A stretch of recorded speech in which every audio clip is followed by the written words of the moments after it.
আজি মই বনাবলৈ লৈছো সৰু আলুৰ ভজা। তাৰ কাৰণে মই প্ৰথমে আলুখিনি বইল কৰি ললো। বইল কৰোতে মই অকল নিমখ দিছো আৰু নিমখৰ পৰিমাণটো অকমান বেছিকৈ দিছো কিয়নো আলুৰ ভিতৰলৈকে যাতে সোমাই যায়।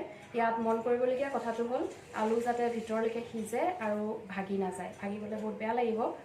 খুব কম সামগ্ৰী দি কম সময়তে আলুৰ এটা খুব ধুনীয়া ৰেচিপি কেনেকৈ তৈয়াৰ কৰিব পাৰি আহকচোন চাওঁ। এতিয়া আমি গেছত এখন কেৰাহী পাতি দিলোঁ। কেৰাহীখন গৰম হ'লে এতিয়া ইয়াত মই মিঠাতেল দিম। মিঠাতেলৰ পৰিমাণটো চাহ খোৱা চামুচৰ প্ৰায় 2 চামুচৰ সমান দিম।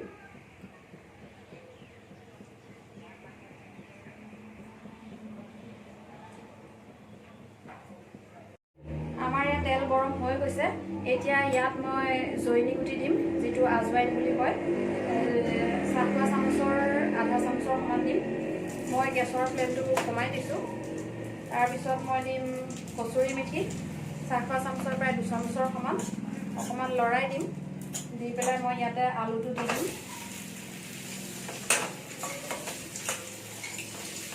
অকণমান জলকীয়া গুড়ি দিম। জলকীয়া গুড়ি চাহ খোৱা চামুচৰ আধা চামুচৰ সমানেই। কচুৰি মেথি আৰু জৈনী বজাৰত যিকোনো দোকানতে পোৱা যাব।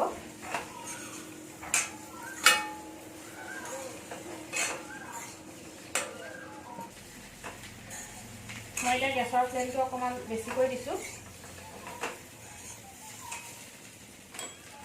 যিহেতু মই সিজাওঁতে নিমখ অকণ বেছিকৈ দিছিলোঁৱে, তথাপি অকণমান ওপৰত নিমখ আন্দাজ কৰি দি দিম।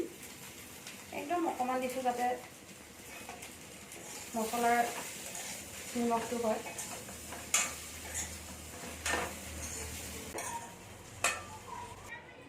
আমাৰ আলু ফ্ৰাই ৰেডি হৈ গৈছে। খুব ধুনীয়া এটা গোন্ধ ওলাইছে। কচুৰি মেথিৰ বৰ ধুনীয়া গোন্ধ ওলায়। এয়া আমি প্লেটত উলিয়াই দিছোঁ।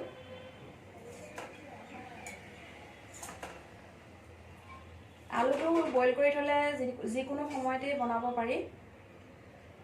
টিফিনত দিব পাৰি বা সন্ধ্যাৰ সময়ত খাব পাৰি। চাহৰ লগত খালেও ভাল লাগে। এয়া আমাৰ আলু ভিতৰলৈকে সিজি গৈছে। আপোনালোকেও এনেকৈ বনাই চাব। ভিডিঅ'টো চাই কেনেকুৱা পালে কমেণ্টত জনাব। লাইক কৰিব, শ্বেয়াৰ কৰিব। ভিডিঅ'টো চোৱাৰ বাবে বহুত বহুত ধন্যবাদ।